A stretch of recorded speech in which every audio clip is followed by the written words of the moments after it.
अब आप सुनिए, सबसे पहले जो लोग इस बार एग्जाम दे रहे हैं, अगर आपको सलाह चाहिए तो लास्ट के 2 मिनट मेरी बात बहुत ध्यान से सुन लीजिए।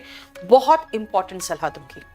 बेटा, कुछ चैप्टर्स होते हैं जो बहुत इंपॉर्टेंट होते हैं और उन चैप्टर्स में वो पोर्शन ज़्यादा इंपॉर्टेंट होते हैं जिस पोर्शन में इंग्लिश मीडियम और हिंदी मीडियम दोनों फंसे। और वो चैप्टर जो सबसे इंपॉर्टेंट चैप्टर है जिसमें हिंदी मीडियम इंग्लिश मीडियम दोनों फंसते हैं, वो है सब्जेक्ट वर्ब एग्रीमेंट, जिसको हम सिंटेक्स भी कहते हैं। कंडीशनल सेंटेंस जिसको जो इंग्लिश मीडियम वाले ट्रांसलेट करके बोलने के चक्कर में वो गलत करते हैं।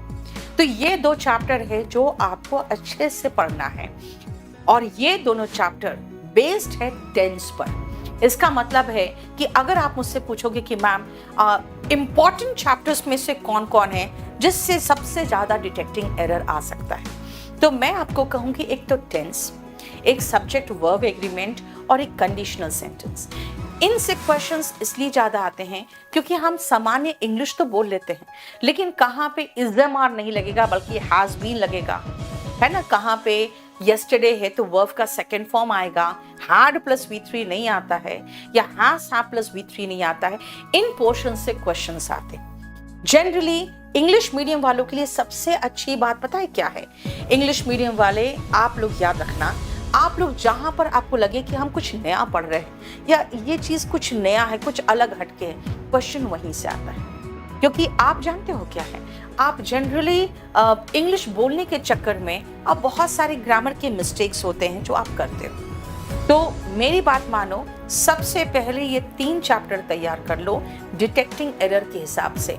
पहला है टेंस, दूसरा है कंडीशनल सेंटेंस और तीसरा है सब्जेक्ट वर्ब एग्रीमेंट। बेटा, पैसिव वॉइस एंड नरेशन बहुत इंपॉर्टेंट था। कहाँ पे? मेंस में, क्योंकि उस पर 27 क्वेश्चन प्लस 20 क्वेश्चन यानी 47 क्वेश्चंस आते थे। लेकिन क्योंकि अब तो सिस्टम चेंज हो गया तो अब भी ये इंपॉर्टेंट तो होंगे, लेकिन आपको पता है ना, एक क्वेश्चन अब 3 मार्क का हो गया है ना। तो इसीलिए ये पोर्शन कम हो गया, लेकिन इसका इंपॉर्टेंस तो रहेगा। लेकिन अगेन पैसिव वॉइस और नरेशन भी टेंस पर बेस्ड है। इसलिए सबसे पहले जो 3 चैप्टर मैं कह रही हूँ, और वो भी वॉल्यूम 1 से, टेंस, कंडीशनल सेंटेंस और सब्जेक्ट वर्ब एग्रीमेंट, ये 3 चैप्टर आप करके रखोगे। और इससे रिलेटेड कभी फिर कुछ क्वेश्चन पूछना है तो मैं आपका एक डाउट सेशन रखूंगी।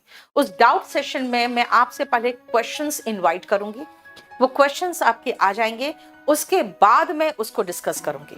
तो मैं बहुत जल्दी एक केडी लाइव डाउट ग्रुप बनाने जा रही हूं, उसमें सिर्फ आप अपने डाउट्स भेजोगे, ठीक है। लेकिन प्रॉब्लम ये है कि कई बार ऐसा होता है कि जब हम डाउट ग्रुप बनाते हैं तो आप बहुत अननेसेसरी क्वेश्चंस भेजने लगते हो और एक दूसरे के साथ चैट करने लगते हो। तो इसीलिए मैं अगला क्लास के पहले मैं आपको एक डाउट का लिंक दूंगी। अगर आप उसको ज्वाइन करना चाहते हो तो आप ज्वाइन कर लेना, मैं उसके डिस्क्रिप्शन में लिख दूंगी। और उसके बाद आपके डाउट्स हम लोग एक साथ मिलकर सब कुछ सॉल्व करेंगे, ठीक है।